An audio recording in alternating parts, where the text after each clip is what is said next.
ami internaute Thiès Info salaamaaleykum ñu ngi leen di nuyoo fii nag nga xamante ni moom mooy locaux Thiès Info siège bi tey ñu fas yéene nag defal surprise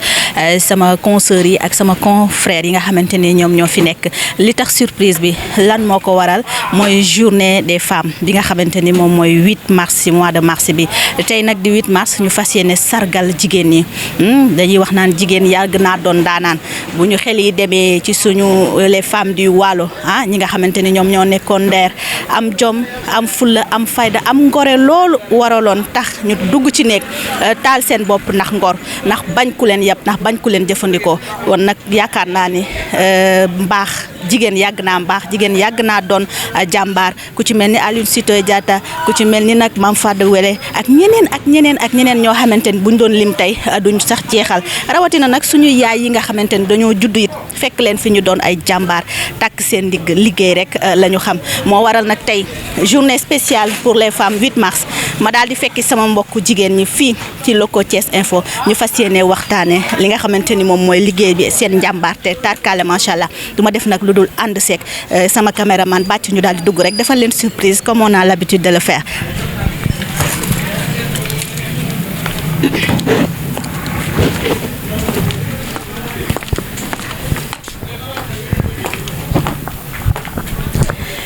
Voilà donc surprise lay doon bàcc ñu fas yéene leen defal surprise ma ubbi ndànk sama buntu voilà donc comme ni ma leen ko waxee tout à l'heure bàcc nee naa la surprise la ñuy defal tey samay consoeurs ak samay confrères fii nga xamante ni moom mooy locaux Thiès Info siège Thiès Info du ma def rek lu dul dal nuyu ki nga xamante ni mooy la grande journaliste kenn doot ko présenté dama bëgg nga jóg tuuti rek soxna Rokhaya maa ngi lay ziar bu baax a baax. maa ngi lay delloo ziar Kadia bu baax a baax di la dalal sa biir kër lay wax macha allah tey moom bett nga ñu mais lépp ci 8 mars bi 8 mars oblige. waaw 8 mars oblige comme ni ma ko waxee tout à l'heure muy journée boo xamante ni dañu ko jagleel jigéen ñi jigéen yàgg naa doon jàmbaar soxna Rokhaya. jigéen yàgg naa doon jàmbaar li koy firndeel Kadia tey yow yaakaar naa exemple bu mag nga ci muy man muy keneen ak keneen itam moo tax macha allah rek ñu fas yéene leen a màggal ndax jigéen mooy lépp. dëgg du neex ñu fas yéene leen màggal ndax jigéen mooy lépp alors du ma def lu dul bàyyi la nga ñu visiter ensemble li nga xamante ni mooy les locaux de Thiès Info. voilà. ma daal di lay présenté nag. voilà fi nga xamante ne kon moom mooy bërëbu liggéeyukaay bi di Thiès Info ku ci nekk ak li nga xamante ne moom mooy pàcc ba ngay yëngu itam. su ko defee nii nga ko gisee fii nii mooy waa rédaction ñoom ñoo fi toog muy journaliste bu mag boobu di Malick Sarr Gueye ak man mi di Rocky Daba Ndiaye madame Gueye fii la ñuy toog di rédiger li nga xamante ne moom mooy article yi. su ko defee ñu mën koo publier ci site bi internet yi mën cee jot Kadia ba tey fii nga xamante ni itam fii la Ngoné Mar toog itam di def ay montage yu am solo macha allah foofu mooy cabine technique bi noonu lañ ko mën a tuddee ndax ñoom ñi nga xamante ni ñoom ñooy Jabel Wade ñoom Ahmed Sarr ñoom ñëpp fii la ñuy monté. daanaan yu mag yi d'habitude dañuy gis journaliste yi rek au devant mais am na daanaan yoo xamante ñu ngi ci ginnaaw soxna Rokhaya muy caméraman yeeg technicien yeeg yi ni mel. tey bu mel ni ñoom ñëpp ñëw nañ leen fekk fii. effectivement muy mbégte bu rëy ñoom ñëpp ñu ngi nii tey ñu leen di wax les hommes de l'ombre Kadia ni nga ko waxee très souvent man la ñuy gis wala Fall wala Malick ñu nekk ci kanam caméra bi di wax rek xam nga rek métier journaliste di wax rek mais loolee lépp bu fekkente ne def nañ ko ba mu yem bu ñoom technicien yi ñoom ñoo tax muy Ahmed Sarr muy Kanasatou Aïssatou Ba Ngoné Mar Jabel Wade ñoom ñëpp ñoo jàpp ci liggéey bi nekk ci technique bu am solo ba Thiès Info macha allah ku dugg ci site bi ku dugg ci chaîne YouTube bi xam ne xale yi ñu ngi liggéey lu am solo macha allah. ñu continuer visite bi. ayca nañ dem.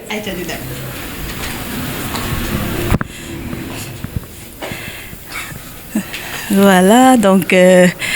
dañuy topp soxna Rokhaya rek mu woon ñu nag locaux yi ci biir voilà. ba tey Kadia. salaamaaleykum. ayca soxna Rokhaya fii nag ñu dugg mooy fan. fii Kadia bu ñu fi ñëwee nag dañuy fekk si ki nga xamante ni nag moom mooy madame Diouf. waaw madame Diouf nag macha allah gis nga ko ni moom itam nga fekk ko fi nga xamante ni moom mooy bureau itam mu nekk ci waaroo nekk jigéen ju jàmbaar itam nekk secrétaire administrative maanaam daal kër gi Kadia ci lépp luy wàllu kayit ak lépp lu nga xamante ni daal macha allah ci kër gi jëm kanam moom mi ci loxoom la nekk itam mu di ko gérer macha allah. mu lay bàyyi nga wax ak madame Diouf moo ngi nii toog. voilà ayca mi ngi noonu donc ñu xaw a jege si tuuti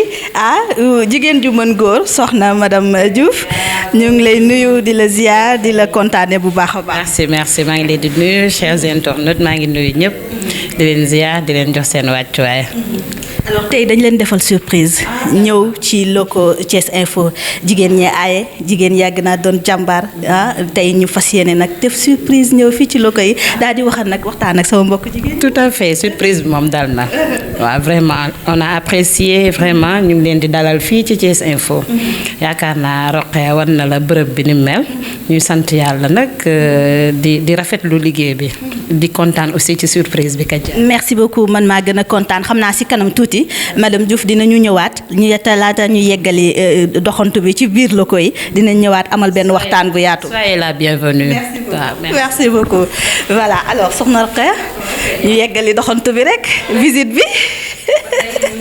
fii li nga xamante ne moom mooy visite locaux yu Thiès Info ba tey. nga topp ma ñu ñëw. ak sa caméraman bi Bàcc Fall macha allah. voilà mi ngi noonu. gis nga fii ba tey nag moom mooy salle de montage Kaja. d'accord fii mooy salle de montage. fii mooy salle de montage gis nga gars yi ni ñu toogee Jabel Wade ak Ahmed Sarr nekk ay techniciens itam ñu ngi nekk nii ci montage bi ci Adobe Premiere gis nga leen kon fii lañ nekk di def liggéey bu am solo ci salle de montage bi di bépp vidéo bu nice rek boo xamante ni internet yi buñ ko xoolee qualité bi macha allah lépp macha allah ñoom gars yi ñoom ñoo fi jaar. image bi leer na son bi. mi ngi noonu lépp fii lañ ko gars yi di ko liggéey ba mu yem macha allah ñu jox ko suñu mbokk internet yi ñuy seetaan. ayca soxna Roqe xam naa ne de ci kanam tuuti rek dañuy gën a xuus gën a waxtaan ak gars yi bu fekkee visite bi jeex na rek wala des na encore. non des na yeneen ak yeneen ci kanam rek Kaja rukk yëpp la ñuy dugg. wan ko mbokk internet yu Thiès. fii mooy Thiès Info. jeex na tàkk dara du yomb. dara du yomb tey. merci beaucoup. voilà donc madame Diouf dañ lay bàyyi rek nga présenté wu à travers Thiès. Kaja ma nuyoowaat maa ngi nuyu internet yëpp yu Thiès Info man terminal la sama jàng arrêté après nekk naa superviseur ci entreprise yu mag yu nekk Dakar bi ma jógee ci loolu ma nekk commercial waaw dem naa partout au Sénégal ma jóge ci loolu nekk directrice su benn société fii ci Thiès directrice ressources humaines ma jóge foofu nekk chargée de conseillère communication bu benn leader fii Thiès par la suite laa ñëw fii nekk assistante de direction bu Thiès Info. alors bëgg nañu xam madame Diouf bien sûr mariée de combien de temps. waaw mariée ak ñeenti bant macha allah. alors gis nañu parcours bi macha allah riche na trop mais bëgg nañu xam lan moo motiver madame Diouf ba mu bàyyi yeneen structure yëpp ñëw fii di liggéey Thiès Info. waaw jàmm rek la parce que li ñuy wax kuy liggéey fu nekk sa wërsëg su fa jeexee nga jóge fa sa wërsëg bu jeexee ci àddina nag nga faatu yàlla na yéex wax dëgg yàlla fi ma jaar yépp bon maa ngi entretenir de très bonnes relations ak ñoom mais Thiès Info yàlla moo dogal bokkul woon sax ci samay mébét nag en toute franchise yàlla moo dogal boroom gis ma wóolu ma woo ma ñu liggéey ay qualité am ak i critère am méngoog sama yos ma ne pourquoi pas essayer ba xam waaw. est-ce que mën nañu xam sa relation bi nga xamante ne exact moom nga am ak moom ak kañ ngeen xamante. bi ñu xamante léegi ça fait juste 6 à 7 mois xam nga loolu yàggul professionnalisme typiquement professionnel moo ma attiré en lui parce que rigueur liggéeykat la te dalay bàyyi nga découvrir il dit jamais non il a envie d'innover tout le temps dalay bàyyi yow ngay dem ak sa xel ñuy ñaan yàlla aussi mébét boobu mu am ci ñun yàlla bu yàlla tas yaakaar daal vraiment. en 6 mois nga liggéey ak moom nga am confiance boobu à part li professionnalisme bi nga xamante ni moom nga gis ci moom bu mën a liggéey moom lan li leen lu particulier loo xamante ne nekk na ci sëy mais en tant que chef d'entreprise te gisoo ko feneen ci yeneen chef parce qu'il y a toujours quelque chose de spécial boo xam ne dafay nekk si nit. waaw te si mooy comme li ma la wax léegi rek rigueur bi il est typiquement professionnel. il est totalement professionnel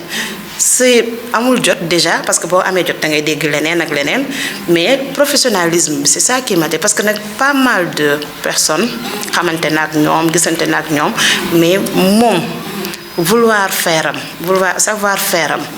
professionnalisme encore une fois moo ma téye ci moom. alors bi nga ñëwee Thiès Info parce que booy balaa ngay dugg ak boo duggee bokkul alors bi nga ñëwee Thiès Info est-ce que tey nan nga gisee liggéeyu Thiès Info entre équipe bi mais surtout entre Sey et ses employés.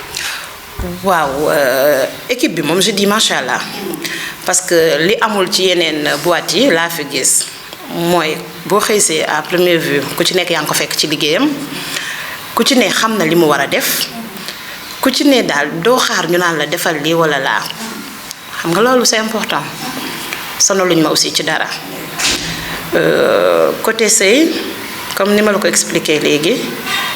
totalement professionnel muy rigueur. waaw muy à part rigueur bi gëm-gëm bi nekk ci moom parce que nag en toute franchise man Thiès Info dama ko daan dégg rek te bi ma ñëwee li ma fi découvrir ak li ma fi doon dégg ça fait deux parce que mën nga ko foog ne comme yeneen yi la parce que loo doon dégg Thiès Info benn puqus la rek gars yi dañuy nekk ci seen puqus yor seeni ñaari machine nangam ak sangam mais c'est une entreprise la bu rassembler beaucoup de une boîte la boo xam ne dafa am lu mu rassembler yu bare parce que du Thiès Info site rek lañ am y en a d'autres par exemple Annonce Sénégal Annonce ci immobilier y en a pas mal ci côté commercial bi kon donc tant que dugg si woo yow mënoo xam li nekk biir Thiès Info en toute franchise c'est une crédibilité parce que tout le temps day wax ne man Thiès tey par exemple aw ma fi benn sens interdit te alhamdulilah la preuve man mi yor administration bi fu ma dem lépp daf may yomb il suffit que ma ñëw ñu gis sama badge Thiès Info rek buntu yëpp ay ubbeeku franchement kon nga xam ne am na liggéey moom bu mu ci liggéey boo xam ne du deñ ala kulli haal voilà. c'est normal les critiques moom kenn mënu ko bañ surtout fu loo xamante ne concurrence la donc ñu bari mais Thiès Info bokk na ci site yoo xamante ni ñoom ñoo njëkk fii nga xamante ni moom mooy Thiès. alors madame Diouf bëgg nañu xam aussi 8 mars bi actuellement nan ngeen koy dundee fii au sein de Thiès. xam nga yow bi ngay ñëw danga ma def dafa nekk surprise comme man léegi laa génn sama bureau rek gis xale góor yi di dresser table en toute franchise affaire bi jële ma kaw wax dëgg yàlla fàttewuñu gëddu jigéen ci Thiès ci àddina bi ci monde bi rawatina ci biir Thiès Info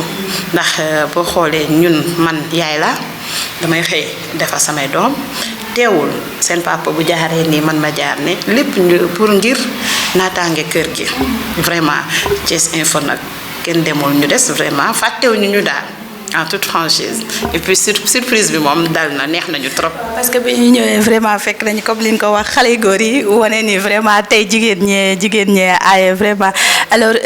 jigéen aussi am na benn taxawaay boo xamante ni am na ko ci société bi tey ci 8 mars bi boo amoon conseil boo xamante ni moom ngay jox jigéen ñi par rapport yu dégâts yi nga xamante ne am na fi actuellement. ñu gën a gëm seen bopp jigéen mooy yaay jigéen mooy sœur. jigéen mooy lépp jigéen mooy société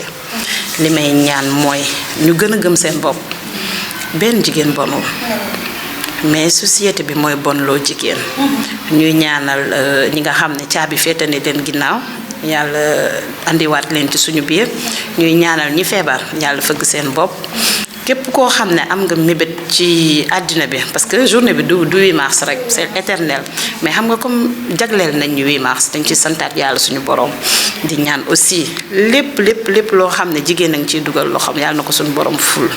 mais mention spéciale aux femmes. suñu question bi ñuy tëjee rek mooy tey jii au sein de Thiès Info boo amoon loo fi bëgg ñu changer ko ci 8 mars bii mu nekk sa souhait nga jàkkaarloog sa DG nga wax ko. DG ñun jigéen ñi dañoo bëgg nga gën ñoo yëkkati déjà yëkkati nga ñu ba pare mais nga gën ñoo yëkkati vraiment on se plaint pas dañ lay ñaanal rek xéwal yi gën a saawaan baawaan ndax xam naa ne bu baaxee ci sa côté dina baax ci suñu côté et puis on vous remercie de vive voix toute l'équipe de Thiès Info ñu ngi remercier ñëpp di nuyu chers internautes yëpp di leen baalu àq vraiment lu fi baax ci yéen la lu fi safaanoo tam suñu matadi rek la merci Kadia. merci beaucoup madame Diouf. waaw Kadia ba tey ci ñi nga xamante ni nag moom mooy équipe bu Thiès Info bi macha allah comme ni nga ko gisee ci bureau bi ñëpp ñu ngi nekk di dóor waar ci li nga xamante ni nag moom la ñuy yëngu fii nii maa ngi fi am sama càmmiñ Malick Sarr Gueye nekk le grand journaliste macha allah yaa ngi ko gis mu nekk nii ci surtout Thiès Info bi nekk di ko alimenté borom article yu am solo ak émission yu am solo yi macha allah moom itam mu def liggéey bu am solo ci kër gi ba tey ñu xuus jàll Kadia ci waa Thiès Info rek comme 8 mars oblige gis nga nag kii mooy Fatou Ndaw voilà bàcci suñu caméraman bi jëlal ñu Fatou Ndaw mu ngi nii moom itam nekk technicienne macha allah gis nga ko nii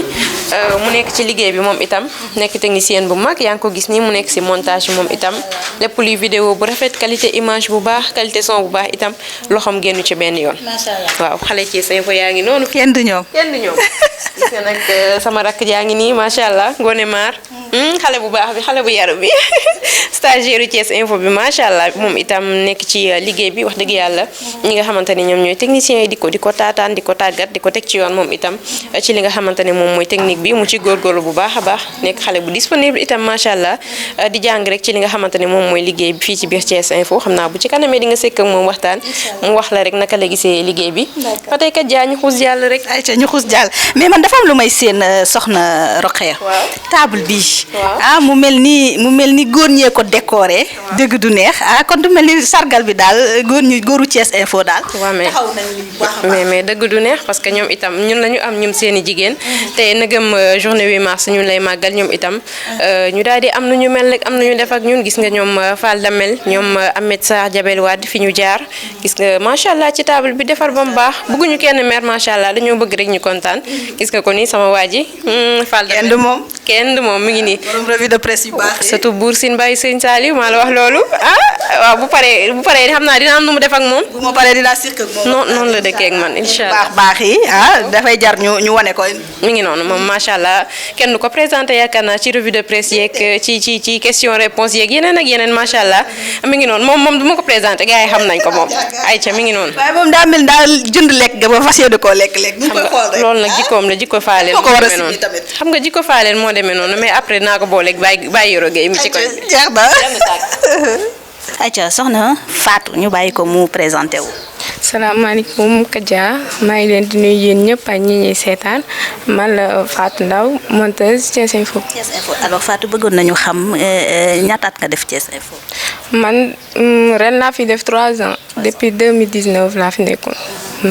alors tey nag nekk 8 mars bu ñu nee 8 mars jigéen ñee tax ñu naan 8 mars naka nga koy dundee au sein de Thiès Info.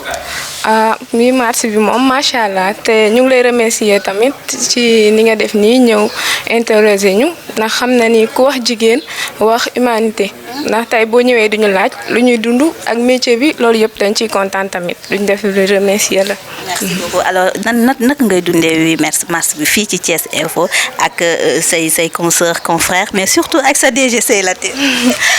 macha allah moom ñu ngi koy dund bu baax a baax liggéey bi moom macha allah équipe bi tamit moom macha allah. ku xam tamit man fi ma jaaruma université comme ñeneen ñi fi nekk mais fii nii laa jàngee mais école bi ma jàngee tamit école bu baax la ndax ñi ma fi fekk ñoo ma jàngal ñoom Benga ñoom Mouhamed waaw macha allah moom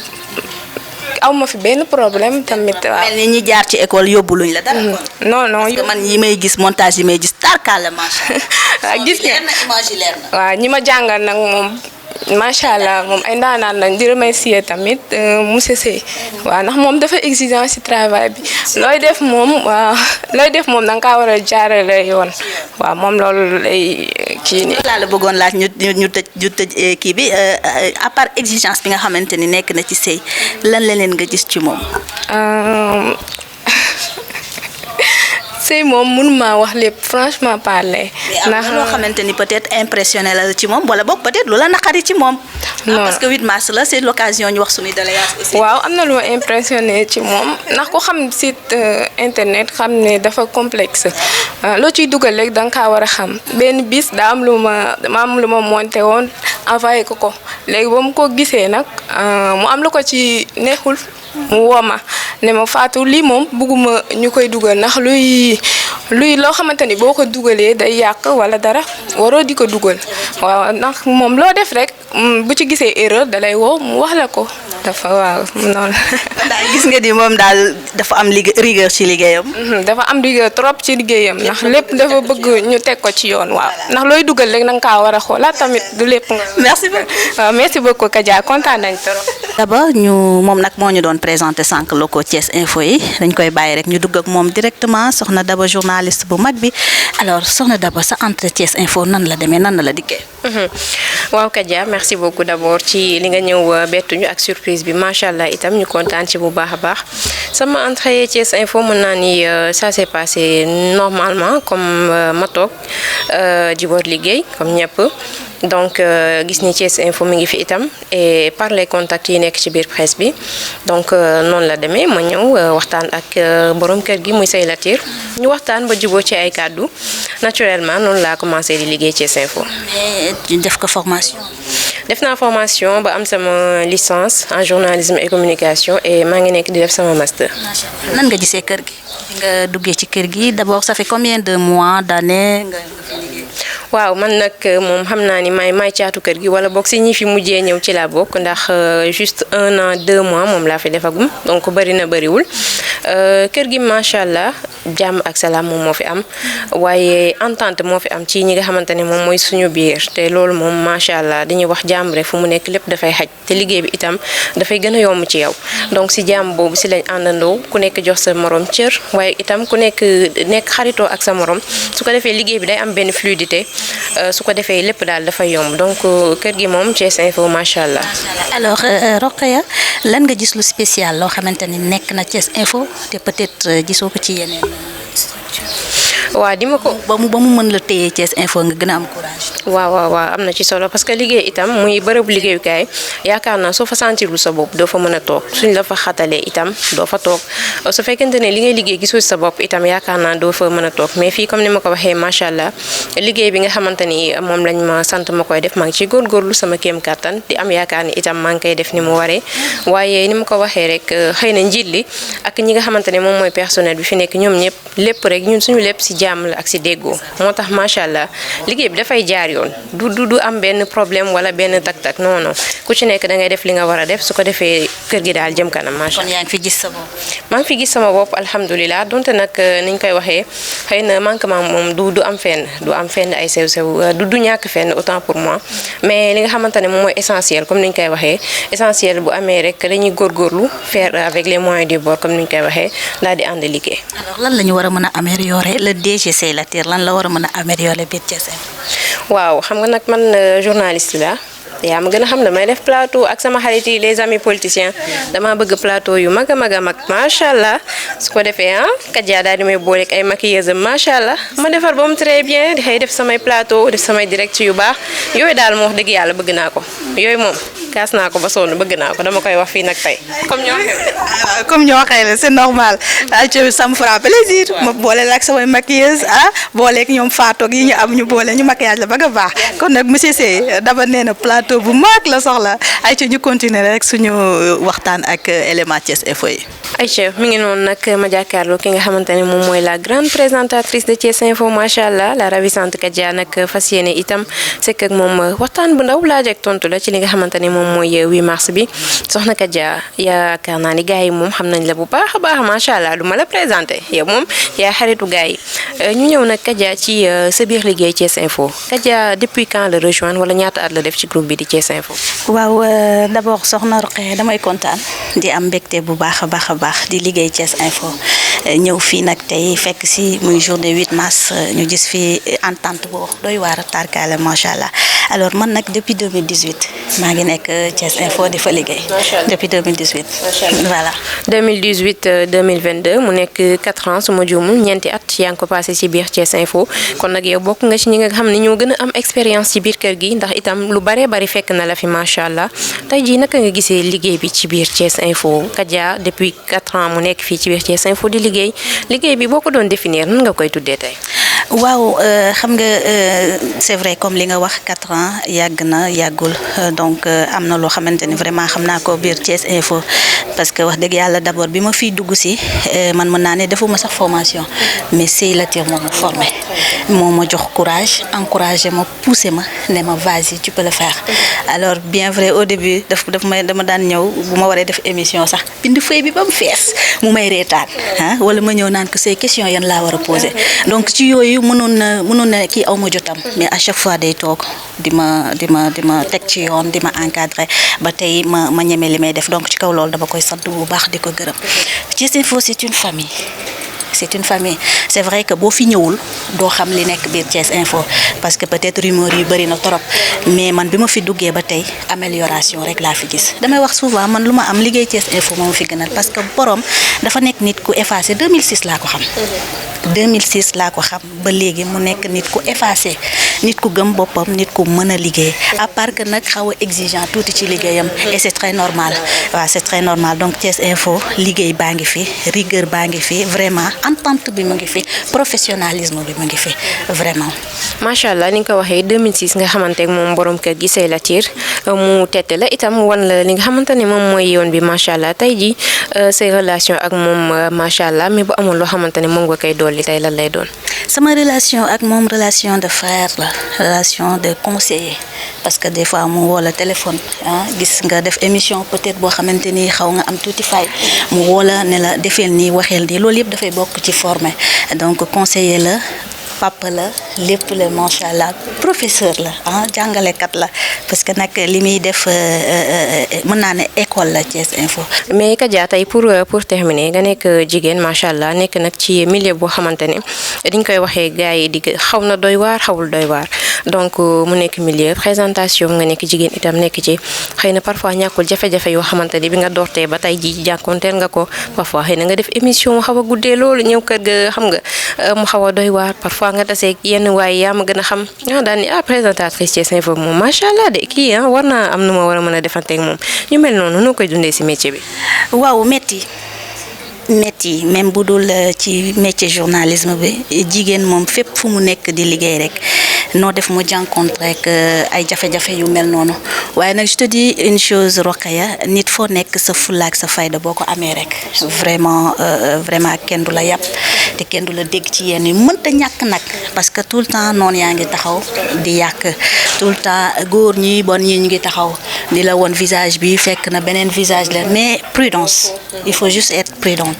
nga ànd ak dal parce que dal moom lu mu la mayul du la ko xañ tu vois donc chaque jour ñu gis ci yi ni mel mais yàlla dimbali nañu ba nga xamante ni tombé guñ ci piège yu kenn te ñu ngi ñaan yàlla ñu bañ a tombé ci piège yu kenn ñi ñaan yàlla aussi jigéen ñi aussi nañu xamaat seen valeur parce que lu toll ñun suñu borom moo ñu njëkk a teral suñu borom moo ñu njëkk a sagal kon bu ñu amee journée boo xamante ni journée 8 mars la pour les femmes ñu fàttaliku femme waalo yi donc dañu war a gën a mën a nag taxawaat nag defaraat suñu toogaay xam ne jigéen mooy jur na jàmbaar june ci àddina kon nag nañu takkuwaat liggéey xam ni jigéen yàgg naa dégg jàmbaar yàgg naa dégg macha allah jàmbaar kon nag nañu xam ni daal ñun daal ñooy lépp daal voilà ñun ñooy lépp te am fulla am fayda man loolu rek laay wax dañ am fulla am fayda te boo amee fulla am fayda dara du la jomb voilà quant à milieu bi nag moom ànd ak daw rek ak xam sa bopp xam sa valeur kese. Kadia wax na lépp def tekk ak pat kon ànd ak fulla ak fayda te liggéey sa liggéey yaakaar naa loolu rek moom moo la ci génne te moo lay jëmale kanam macha allah ñu koy remercier kon nag mbokk internetu Thiès Info yi gis ngeen li nga xamante ne moom lañ leen indiloon ci lii di journée 8 mars bi nag Thiès Info ñëwoon seeti équipe am waaye itam di sargal ay jigéenam macha allah mi ngi noonu di leen jaajëfal kon mbokk internet yi. Nasatou ndax mën nañu xam ban rôle ngay joué fii ci Thiès. Kanasatou comme ni gars yi di ma woowee fii ci bureau bi mais tur bi Aïssatou Bala cadreuse monteuse. waaw man nag mën naa wax sama formation Dakar laa ko defee Dakar laa jógee bi ma paree formation après si laay doog a ñëw fii à Thiès te c'est que monsieur Sey Latir bon ñu wax li ñuy wax après ci laay doog a ñëw ci boîte bi mën naa wax ni tamit ba ma fi ñëwee yàggul parce que octobre laa fi dugg. mais depuis loolu dara ñaaw fi tamit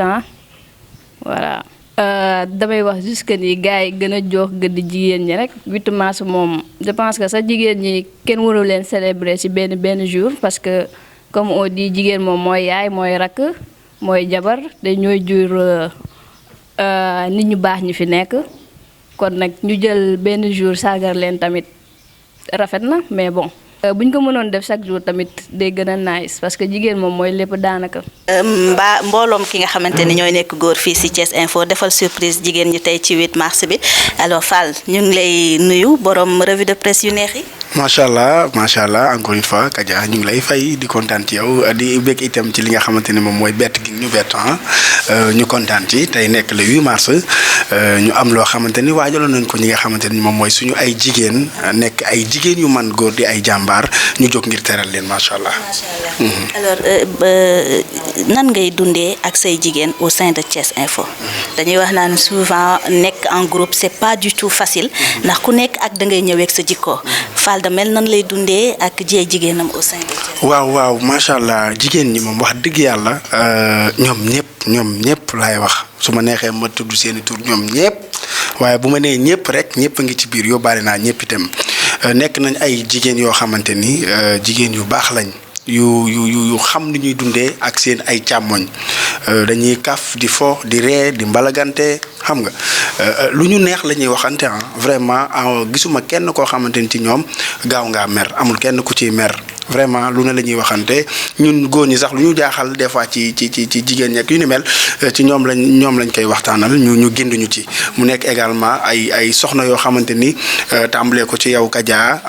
Daba également Kanasatu ak ki nga xamante ni moom mooy madame Diouf ñëw rek yaatal uuf ñu ñun ñëpp vraiment Ngone Mar également moom it ak ki nga xamante ni moom moo di Fatou ba ci Naaro Ba vraiment ñoom ñëpp kenn ku ci nekk ci ñoom koo ci toogal rek wala koo ci gis rek da ngay gis ni wax dëgg yàlla dara taxu koo jóg lu dul kër gi jëm ca kanam yaatal ñu nekk ay jigéen yoo xamante ni ay jigéen yu man góor lañ bu dul woon ak ñoom daal liggéey bi du agsi fii pour muy leer. Fall ñu nekk ci 8 mars ñu jagleel ko jigéen ñi ñu gis nag jigéen ñi ñenn ñoo xamante ni dañ leen di néewal doole loolu te jigéen comme li ñuy wax rek géej la jigéen jur na ndaanaan bu nekk ci àdduna tey boo amee message boo xamante ni danga koy lancer les femmes ak ñi nga xamante ni ñoom ñoo leen di mettital lan ngay doon. loolu moom képp ku koy def damaa jàpp ni doo nit dama jàpp ni loola ñuy wax nit jóg na ci yow bu dee góor nga di ko def jigéen ndax ki tax nga tax ba mën a taxal dara saa soo ko dee xalaat muy sa yaay war nga mën a fonk waaye itam respecté waat bu baax a baax jigéen ndax koo gis muy dem da ngay gis sax ñu ni doom bu màggee su baaxee doomu ñëpp la su bonee doomu kenn rek lay doon muy yaayam segam boo baaxee doomu ñëpp nga te sa yaay ngi ci biir te sa yaay tax nga baax boo bonee itam ñëpp lay boddi sa yaay lay jël war nga war a mën a jël ki nga xamante ni moom moo di jigéen teg ko ci place am man waxuma ni 8 mars bi rek comme ni ñu def nii tey ñun góoru Thiès Info yi jóg ngir sargal leen jàpp naa ni jour yëpp nii la war a demee ndax jigéen dafa nekk loo xamante ni bu dul woon ak moom dara du am yéen a tax ñun ñu am yéen a tax ñu nekk kon dañ leen a war a fonk aar leen yiir leen te wax dëgg yàlla suñu borom subhaanahu wa taala mi dara tawul dafa bëgg kuy teral jigéen dafa bëgg ku fonk jigéen dafa bëgg ku xam valeuru jigéen parce que jigéen ci jëmmi boppam moom mooy jur président bi mooy jur imam bi mooy jur lépp loo gis. jigéen ku ko teral yokk. ku ko teral yokk ku ko màggal màgg waaw jigéen ñi nekk nañ ñoo xamante ni ñoom ñooy société bi kon nekkul ni benn bis bii rek lañ leen war a jagleel bis bu ne man jàpp naa ni jigéen ñi ay dañu bisu 8 mars la ci ñoom ba tax na kon dañ leen a war di teral di leen sagal di leen delloo njukkal ndax ñoom ñooy toog ci kër yi ñooy uuf njaboot gi. ñooy xëy fajar tey jii boo duggee ci marché bi fajar gis maire yi ni ñuy yenoo seen paanu jën yi di góorgóorlu di xuslu ngir lu ñu yóbbu kër ga nga gis jigéen ku ci mel ni madame. te mu revue de presse. nu ma ko revue de presse. presse du ma ko revue de presse ku ci mel ni madame Guèye yeewu fajar du ma ko revue de presse damay revue de presse ñaw deret ji la du ma ko tay sax bu ma koy wax ku ci mel ni madame Guèye wala madame Diouf ñoom ñu fi nekk ñëpp ñoom Fatou yeewu fajar bàyyi lépp li nga am sa kër waaxu dem dóori waar liggéey ba weer dee nga fayeku defaat ci kër gi kon jigéen ñi war nañ leen a jaajëfal gàcce ngaa laa mal leen. damay bañ a revue de presse. mais Fall mënuñoo tëj nag te waxuñu ki nga xamante ni mooy tête bi le serveur de Thiès Info. mooy ki nga xamante ni moom mooy Sey Latir. yaa bi nga dalee liggéey ak moom ba tey sa digganteeg moom lu particulier lan la. ak tey boo amoon loo xamante ni moom nga bëgg vraiment lu ñuy changer Thiès Info wala lu ñuy yokk Thiès Info lan lay doon. waaw xam nga yaa ngi dégg sax di poser question bi pareegoo gars yi naan Fapal. waaw moom li mu doon ci ñun moo féete kaw ay directeur rek ay relation côté professionnel bi nii liggéey bi nii non li mu doon ci ñun dem na bay waajur ci ñun ba tax na sa waajur moom mënoo wax ci moom quoi peut-être su ma waxee ci moom day am leneen lu muy niru waaye moom daal mat na njiit bëgg na équipe bi yëpp bëggul kenn mer te du ci jotee kenn ci loo xamante ni mën nañ ni nag moom moo tooñ. non musul am moom nekk na nit koo xamante ni vraiment lépp lu ko war ci équipe bi mu ngi koy def ki njëkk a ñëw ba ci ki mujj a ñëw ñëpp ku ci ñëw itam dalay considérer comme njabootam dalay jàpp dalay fonk dalay won naka la soo mënul mu jàngal la comme man xam nga ne bi may ñëw fii man bi may ñëw fii li ma mënoon bariwut waaye fi mu toll nii macha allah sant yàlla loolu ak cant la ba tax na ko ñu ngi koy sant di ko gërëm di ko ñaanal yàlla équipe bi jëm ca kanam li ñuy ñaan rek mu gën a dolleeku ngir mbir mi gën a jëm kanam jàmm ji fi ne doy sëkk lañu bëgg muy gën a wal di gën a saawaan baawaan. nekk ñëpp. merci beaucoup cher. table bi du ma ko présenté. waaw table bi de moom gis naa fi ay. dama mu lekk ko sax. waaw non waaw wuy ma 8 mars ma sant jaajëfal sama soxna. sama soxna Fatou Kiné yaayu Serigne Saliou Mbacké moom mi nga xamante ni wax dëgg yàlla ba may jàng école la nangoo seeg man. ba nëgë ni kon lépp mooma maa ngi koy sant di ko gërëm di sant képp kuy jigéen bàyyiwuma kenn leer na xaayan ku dégg séeréer voilà mi ngi noonu gis nga li ñu def suñuy table dressé suñu table rien que pour teral sagal siggil ñi nga xamante ni ñoo di suñu jigéen ñi jërë ngeen jëf jigéen yéene suñu yaay yéen a tax ñu am ba mën a taxal dara. jërë ngeen jëf mbokku internetu Thiès Info yi tey lii leen andiloon si surprise 8 mars visiter li nga xamante ni mooy les locaux de Thiès Info dañuy sant jigéen ñëpp sans exception sama yaay ak yaayu bàcc ak yaayu keneen ak keneen képp kuy yaay ci mbond bi ñu ngi leen di sant bàyyi ñu sant yaay parce que nag lépp ñoom la Fall lépp moom la Fall damay bañ nga jooy nag xam naa la on se connaît bu ma tuddee sa yaay rek damay tudd fu garaaw si yow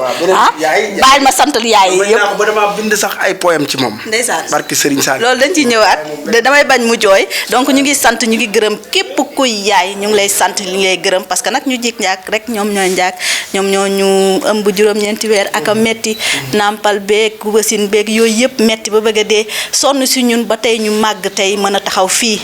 di wax di dox suñuy soxla kon gàcce ngaa laa male maman donc bés bi seen bés la ñu ngi leen di sant di leen gërëm te ñaanal gudd fan képp kuy yaay ñu leen di jaajëfee merci beaucoup.